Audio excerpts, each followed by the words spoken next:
এইভাবে বিএনপির বিরুদ্ধে একেবারে নিঃশ্বাস না ফেলে বলার কারণে দাদাকে হাত তালি দিচ্ছে। দাদাকে প্রশ্ন করি, দাদা এই ৭১ সালের পর থেকে এত কথা বললেন বিএনপির বিরুদ্ধে, বলেন তো। উনি যেটা প্রথম পয়েন্ট যেটা বলেছে আপনি তো শুনেন আমার নাই। কথা শেষ করতে দেন, ওনার কথা উত্তর আপনার দেওয়া লাগবে না, আমি দেবো। আমি দিচ্ছি ওনার উত্তর, আমি ওনার উত্তর দিচ্ছি, আপনার দেওয়া লাগবে না। ওনার উত্তর দিতে আমি যথেষ্ট সক্ষম ইনশাল্লাহ।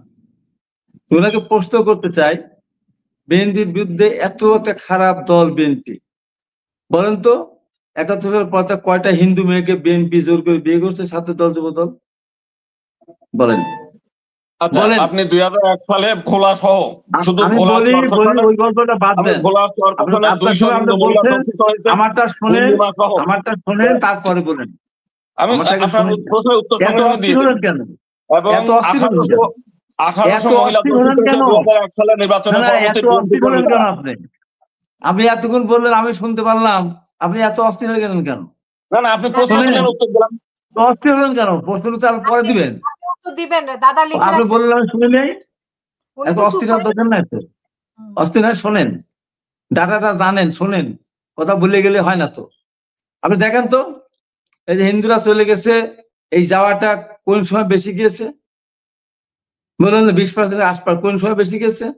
আবার দলিল দেখান তো, কয়টা হিন্দুর জায়গা বিএনপি দখল করেছে, বিএনপি কিনে নিয়েছে, দেখান তো, দেখান তো কয়টা, কয়টা, কয় পার্সেন্ট, কয় পার্সেন্ট? বলে গেলেন বিএনপির বিরুদ্ধে চাঁদাবাজ।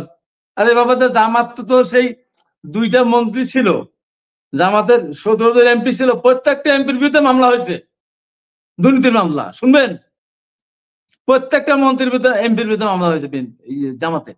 বিএনপি সব এমপির বিরুদ্ধে হয়নি, আমরা ধোয়া তুলসী পাতা বানাই দিলেন। তারপর জামাতে ৭১ সাল ভুলে যাবো, ভুলে যাবো ৭১? হ্যাঁ, আমার 2 লক্ষ মা বোনের ইজ্জত সম্ভ্রম হানি হলো, 1 কোটি মানুষ ভারত থেকে শরণার্থী হলো, বাড়িঘর জ্বালিয়ে পুড়িয়ে মানে জনপদ ধ্বংস করে দিল, ভুলে দিতে হবে, ভুলে দিতে হবে? হ্যাঁ, আপনি বলতে চান হিন্দুদের থাকতে হবে না? আরে তাদের পূজা করে, তারা বলি দেয়, পাঠা বলি দেয়, 12 মাসে 13টা পূজা করে, 2-1টা জায়গায় এদিকে ঘটনা করে। বিএনপির সময় কয়টা ঘটনা করেছে? যতগুলি ঘটনা করেছে আওয়ামী লীগের সময়, বিএনপির সময় ঘটনা ঘটেনি। এখন তো বড় দল আওয়ামী লীগ নেই। এবার দেখেন তো কয়টা পূজা মণ্ডপে দুর্গাপূজা হামলা হয়েছে, দেখেন তো। গতবার 2-1টা হয়েছিল, আমরা সাথে সাথে নিয়ন্ত্রণ করেছি। আমরা কাকে চাঁদাবাজ বলেন? এবং বিএনপি আমলে এই যে আওয়ামী লীগের আমলে যেমন বিভিন্ন জায়গায় বৌদ্ধদের মন্দির, হিন্দু মন্দির, প্রতিমা ভাঙা, ইটা ভাঙা, সব আওয়ামী লীগের। বিএনপি কয়টা হয়েছে? কয়টা হয়েছে? হ্যাঁ, 2001 সালের নির্বাচনের সময় একটা জেলা ভোলাতে কিছু উচ্ছৃঙ্খল কিছু ঘটনা ঘটিয়েছিল, সেটার জন্য আমরা নিন্দা জ্ঞাপন করি, আমরা গ্রহণ করিনি। আপনি আমাদের ভাবলেন না? আমাদের সুবর্ণচরে ওই আমাদের ঘরে ধানসে ভোট দেওয়ার জন্য তারা কি করলো, কি অত্যাচারটা আমাদের উপর হয়েছে? আপনার ইন্ডিয়াতে সেগুলো রাষ্ট্র, ইন্ডিয়াতে একজনের বাড়িতে গরুর মাংস ফ্রিজে আছে, তার জন্য তাকে পিটিয়ে মেরে ফেললো। আপনাদের বললেন না আপনাদের অত্যাচার হয়? আমাদের প্রকাশ্যে পাঠা বলি দেন, আমরা তাকায় থেকে দেখি, কই আমরা তো ওই ফ্রিজ ভাঙতে যাইনি, পাঠার মাংস আছে কেন? কথা বলার সময় হিসাব করে বলতে হবে তো। আপনি একদম জামাতকে যারা ড্রেনের ভিতরে যত সাবান দিই, টাপ সাবান দিয়ে গোসল করেন, লাক্স দিয়ে করেন, আর সাবান দিয়ে করেন, কার্বলিক সাবান দিয়ে করেন, পরিষ্কার হয় না। জামাতের মূল সূত্র হচ্ছে স্বাধীনতা বিরোধী। আপনার ডাকসু জিতেছে, আপনি যেটা বললেন, আপনার জগন্নাথ হলে মাত্র 10টা ভোট দিয়েছে দাদা, ওই যে সাদিক কালামকে, মাত্র 10 ভোট।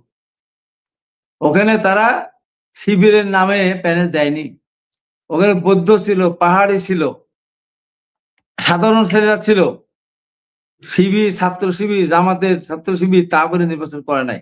এই জায়গায় ওরা আত্মপরিচয় গোপন রেখেছে। দীর্ঘদিন তারা ঢাকা বিশ্ববিদ্যালয় ছিল, শিবিরের নামে বিশ্ববিদ্যালয় ক্যাম্পাসে, কোনো হলে, কোনো কলেজে কোনো মিছিল হয়নি। এরা সব ঢুকেছিল ছাত্রলীগের মধ্যে। তাই যখন 5 তারিখে যখন বলে ফেললো যে আমি শিবিরের সভাপতি সাধারণ সম্পাদক, ওই যাদের সাথে মিছিল করেছে, হেলমেট পরে পিটিয়েছে, অত্যাচার করেছে, ছাত্রদের নাম ধরে দুর্নাম ঘটিয়েছে, তারা মনে হয় এরাই তো আমার কাছে নিরাপদ। কারণেই সেখানে ছাত্ররা বিভ্রান্ত হয়েছে। তার মানে কি তাই? আপনি যে ভাষায় কথা বলতেছেন যে জামাত ইসলাম মানে ফেরেশতা, কাছাকাছি তাদের অবস্থান, কোন জামাত দুর্নীতি করে নাই কোথায়? যেখানে সুযোগ পায় সেখানেই তো দুর্নীতি করে, যেখানে সুযোগ পায় সেখানে মার্কেট দখল করে, একটা না একাধিক। আমি জামাত হবে কোথায়? জামাতের সেই জনবল আছে, অন্যদের খেয়ে জনবল আছে। এখন তো ঢাকা বিশ্ববিদ্যালয়ের একটা শিক্ষক যদি বলেন আমি ঘুষ খাই না, তাহলে আমাকে বিশ্বাস করতে, ঘুষ খায় না, ঘুষ পাবে কোথায়? ঘুষ দিবে কে?